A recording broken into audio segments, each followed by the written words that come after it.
We're talking about when and how to discipline a toddler, and this is part 3 of a series that we're doing.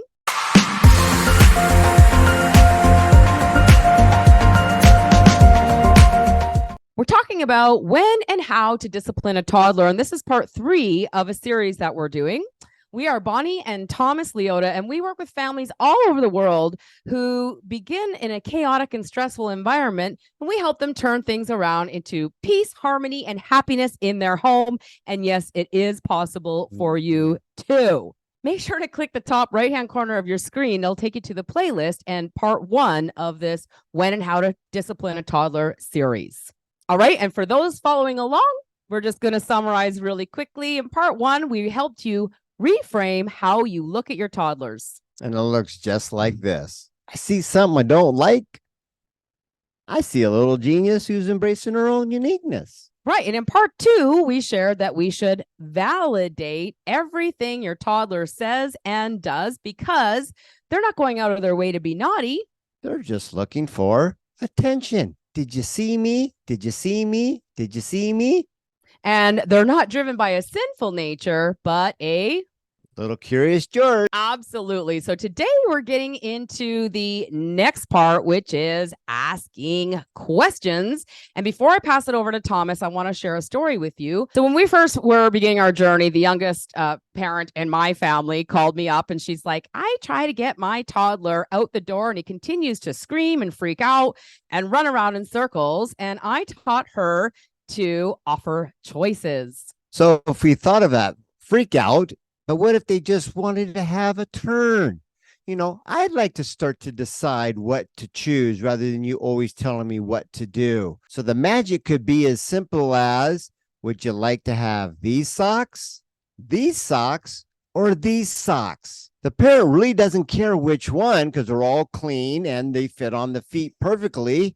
But allowing them to go from maybe a red, blue to a yellow gives them a chance to go, I did that. I made that happen. And it's part of transferring the power from the parent to that little genius offspring. Absolutely, because the first day she ever did that, hey, Michael, do you want these socks, or these socks? She said he ran up, grabbed a pair of socks, put them on his feet, put his shoes on, and they were out the door on time. And it absolutely changed her life. So the point that we want to make here today is that we have been conditioned and taught that it's a toddler's job to have meltdowns, to cry, and to test your boundaries.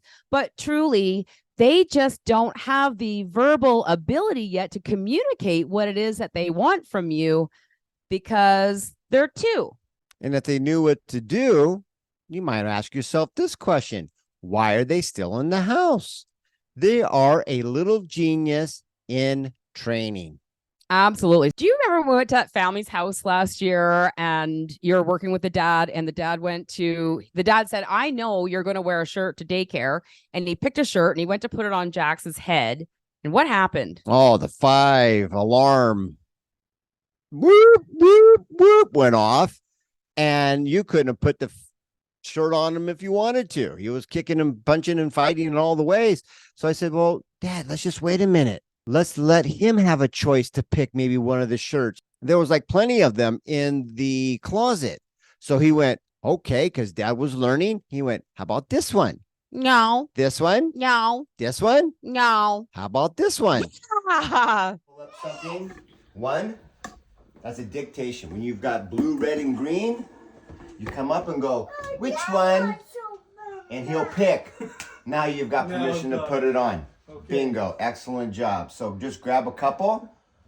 This one? No, it's up here. Up here? Yeah. This one? No. This one? This could be. What about this one? Yeah. Found it. Yay. Good job. The other one could be all morning. And lo and behold, when Dad picked up the shirt and actually, whoa, a light bulb went off and he was like, wait a minute, older brother's dressing like Spider-Man when he goes to the daycare. And guess what this shirt looked like? Spider-Man. Ding, ding, ding, ding, I want to be ding. Spider-Man too. You couldn't get this shirt off of him if you tried to. So it went on smooth as silk, and boom, getting dressed happened in a flash. Yeah, and the rest of the morning was smooth as silk. The kids were happy, went out the door on time, and Dad was absolutely amazed. When he bounces on this third time. But until then, look at this little guy. I'm doing it all by myself. Good job, Jack. See? Look out the window if you want to see his car. I will. Okay, so we know that we need to reframe from something I don't like to something to seeing our little genius embracing their own uniqueness. We know that when our toddler spills juice on the floor or does something, because they're always going to do something we don't like. Why? Because they're toddlers and they don't have the life skills that you do yet.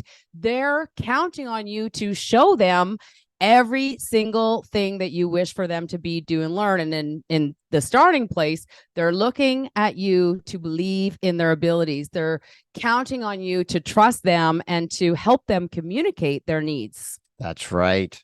You know, part of that reframe, Bonnie, could be as simple as, what if that little Jax was just holding up a little sign and it read, I'm willing to learn if you're willing to teach, which is crossed out.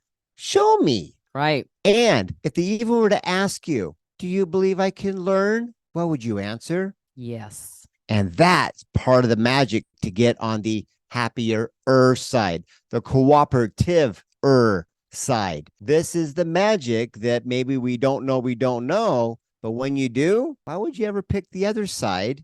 Because it would always show up with temper tantrums every single time, like clockwork. All right. So you are the communicating key for your toddler. Last week, we challenged you. Post a comment under the video. What happened when you validated your toddler's move instead of coming in, catching them something doing inappropriate and offering some sort of consequence? This week, post a comment under the video when you hold up those 3 pairs of socks, or you help your child get dressed in the morning by offering them choices. This one, this one, this one. No, no, no. Yay. You know, there is a +1 here, Bonnie, that might be off our radar, because if they pick a shirt that has a stain on it, what mom would let that go out the door, right? However, if the shirt is in the closet with a stain on it, that's on who? Right. That's on us. And we might want to go through the closet and leave clothes in there that are parent approved so that your toddler can always make a choice that'll put a smile on your face. All right. Make sure to tune in to part number 4, because we're going to show you step by step how to show your toddler life skills like Thomas was just talking about. And of course, until we meet again, Here's to your parenting success. Cheers. Bye for now.